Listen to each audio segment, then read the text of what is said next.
Hey everyone, these are all the movies I watched in June. First film I saw was Spider-Man. I always say this wrong, I always say the first film, so let's just look. Spider-Man Across the Spider-Verse. Loved it. Brilliant sequel to an already brilliant movie. I think the animation style in these films is just so inventive, so cool. All the diversity of the Spider-Men, Spider-Man, Spider-Gwen, Spider-Women, it's just so fun and unique. Like the fact that there was like an Indian Spider-Man this time, and it was like, what was a reimagined Mumbai morphed with New York? Mumbattan. Yeah, so like a combination of Mumbai and New York. How cool is that? The villain was weird but kind of funny, and yeah, I just really enjoyed it. I took my little sister to see the movie as well, and we just had such a fun time. Next film I saw was Possession. Jesus Christ, what the fuck is this? It's like body horror Cronenberg-esque, but just on, I don't know what it was on, acid. Like, just so weird, trippy, cheesy, kind of terrible film. But some of the performances in it are utterly iconic, like Isabelle Adjani and her like subway, is it a subway?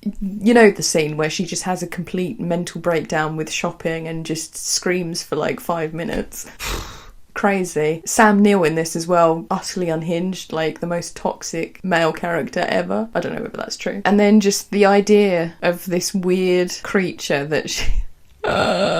like the premise of the film, I was just like, I need to watch this. Like, I'd heard about Possession for ages, and I was just like, oh, okay, I'll watch it one day. I just thought it was about a man being possessive of a woman because she was having an affair, and then I read the synopsis on BFI Player, which is where I watched it, and it said about like a weird creature, and I was like, yes, watch it. It's so weird. Watch it if you're a freak. That's all I can say. Then I watched Planet Terror. It's kind of terrible, but kind of hilarious. Infinitely quotable. And just the idea of a woman having her leg hacked off by zombies and then it being replaced with a machine gun. Stupid. Absolutely stupid. Like, how does that even work? So bad that it's kind of good. Like, it's that kind of film, and it's part of like the Grindhouse like 2 collection by Robert Rodriguez and Quentin Tarantino. I haven't seen Death Proof, and I don't know whether I could be bothered to watch it. It's so inspired by obviously the Grindhouse movies of the 70s, I believe it's the 70s, and so it just very much is like a homage to shit movies from that time. Yeah, I'm gonna eat your brains and gain your knowledge. See, why is that still in my head? I find myself quoting it sometimes. Then I watched Woman at War, which is an Icelandic film. It's about a woman that decides to basically become almost like a guerrilla terrorist. She goes like into the wilderness to basically make it really inconvenient for people damaging the environment. Let me read the synopsis because this describes it better. Halla declares a one-woman war on the local aluminium industry. She's prepared to risk everything to protect the pristine Icelandic highlands she loves until an orphan unexpectedly enters her life. She decides to campaign against a industry that is polluting her country. So she goes around and basically just cuts this power supply in very inventive and destructive ways. It's quite heartfelt. It kind of meditates on the idea of sometimes it's enough just to change one life to save the world, because in a way we all have our own individual worlds. So she's trying to save the whole world of a whole nation, but in the end she manages to save one life, and maybe that's enough. Don't know. Like it's quite a thoughtful film, quite a funny film, but like not haha laugh out, but kind of amusing. And yeah, it's just quite heartfelt, gorgeous landscapes. And this was on Film 4, so I was like, oh, okay. And the final film I watched was Asteroid City by the one, the only Wes Anderson, who everyone's become obsessed with replicating his style on TikTok. Yawn. This film was actually quite crap in my opinion. Yeah, it looks stylish, yeah, it was kind of funny, but just the muddled and convoluted way the story is told was just a bit grating and a bit annoying, and it didn't serve to heighten the experience of watching it. It's kind of like the same thing with a film like Tenet. It makes you think it's more complicated than it really is, but it's not that deep.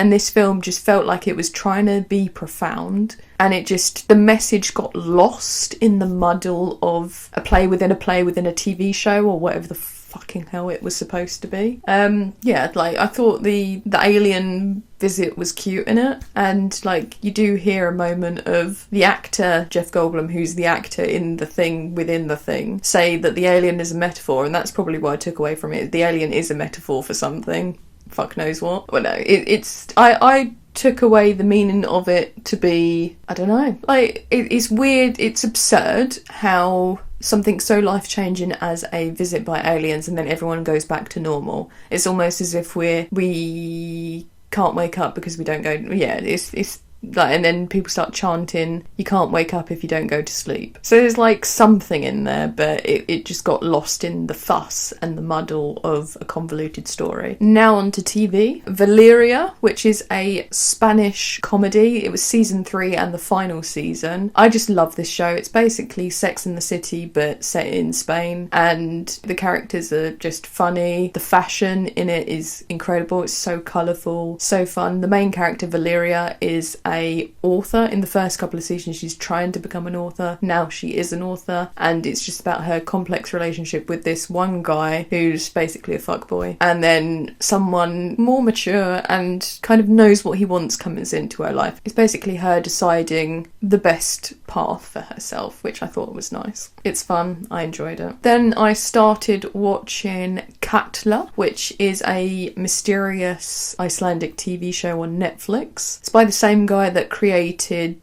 Trapped, but it's totally different. It's basically there's a volcano, I believe, in the south of Iceland called Katla that explodes, and it's kind of made the area almost apocalyptic because people have left and it just keeps firing away. So there's some stragglers still holding on, some scientists studying it and stuff. But what is the mystery of the show so far in the 4 episodes that I've watched is that people are coming back from the dead. Kind of reminded me of this slightly older French show. Was it called Revenants or something like that? Where people in this town mysteriously come back to life. I don't know how linked they are in terms of themes and what makes people come back. But yeah, it kind of gave me that vibe. It's mysterious, it's brooding. Yeah. Love it. So far, anyway. And it kind of delves into the complexity of this guy, his kid comes back from the dead, and it's just do you welcome this thing that looks like your kid, talks like your kid, has the same memories as your kid, but you buried it? What do you do? So I just think it's interesting with things like this. I will finish it and get back to you next month. And then also started watching the new season of The Witcher, even though The Last Wish infuriated me.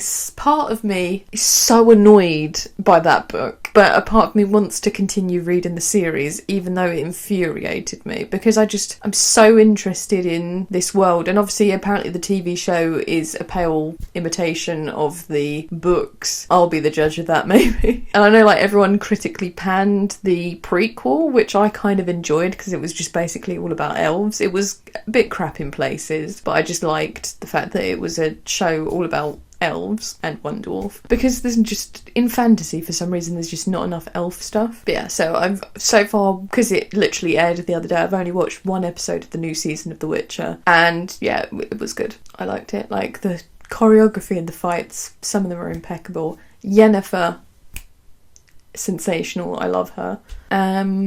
What else? What's his face? Jaskier is tolerable in this. In the book, Jesus Christ, he's a little skanky scoundrel. The changes they made to the TV show in terms of the characterisation of some of the characters is preferable, because in the books, Jaskier is an absolute demonic pervert, literally disgusting. In this, he's a bit of a playboy and a bit annoying, but in my opinion, preferable to him literally being a scoundrel and harassing women 24/7. And Yennefer in this feels like a more complex character because of what I've read of the Witcher series, which is only the first collection of short stories. She was basic and reduced to being just something visually appealing, and she does have some power, but it's almost detracted from with the way men perceive her, which is the problem with a lot of the book. Is it's very much the male gaze blasting everywhere. Anyway, that's the end of this video because it's getting on too long. Thank you for watching. Like, subscribe, do whatever you need to do, and I will see you again soon. Bye bye.